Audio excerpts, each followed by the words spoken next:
Барлықтарыңызға сәлем. Мен бүгін психологиялық разбор жасағым келді, бірақ қолайсыздықтарға байланысты кейбір мүмкіншілік болмай қалды, но келесі разборымды жасағым келеді. Видеомды, то есть, точнее, психологиялық разборға кішкене жол бастасам деймін. Себебі мен өзім жаңағыдай жақсы көремін. Адамдармен араласқанда олардың психикасы, не ойлайды, қалай ойлайды, маған өте қызық, кішкентайымнан қызық.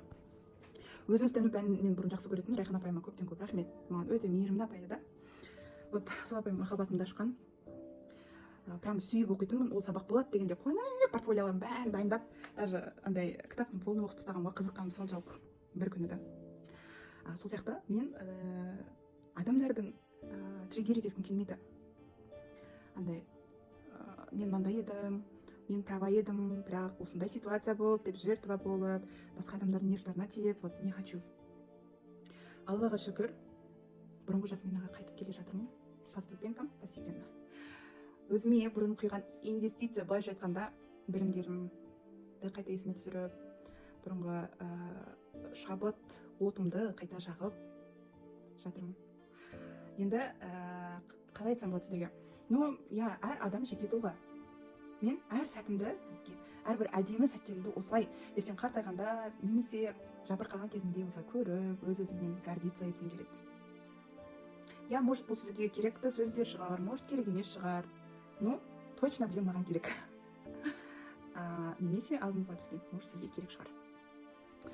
Олай болса, Жасмина немесе экран ар жағында отырған кішкентай ғана балапан, сен жарайсың. Сен сондай тәттісің. Сен сондай мейірімге, махаббатқа лайықсың. Сен білесің бе, әлемдегі Алламның жаратқан ең сүйікті жаратылысысың. Егер сен міне осындай әлемге, даже өзіне қажет болмағанда, Аллах тағалам сенің каждый бар тәндеріңді даже сені жоқ қылатын еді, былайша айтқанда. Сондықтан каждый деп бір тыныс алып қойсам болады, тыныс алғанына да, ішерге азына да, может, мейлі бір қиындықтар болып жатқан шығар, психологиялық, эмоционалдық, может, қаржылай, но ұмытпа, барлығы уақытша. Сен әлем вообще-то өтуің керексің осы сәттен, осы қиыншылықтан, бірақ жемісі тәтті екенін ұмытпа. Аллах тағалам жай ғана сені сынап, сені шындап жатыр, үлкен бір жетістікке жетіру үшін. Сондықтан шаршама, талма. Әлде де бізде алға қарай дерзать етуіміз керек біз. Дұрыс, өзіне позволь, жат, демал. Тамақ ішкің келмесе ішпе, су ішкің келе ма ішпе. Ұйықтағың келе ма ұйықта, секіргің келе ма секір, шыңғырғың келе ма, айғайлағың келе ма, истерика жасағың келе ма істе.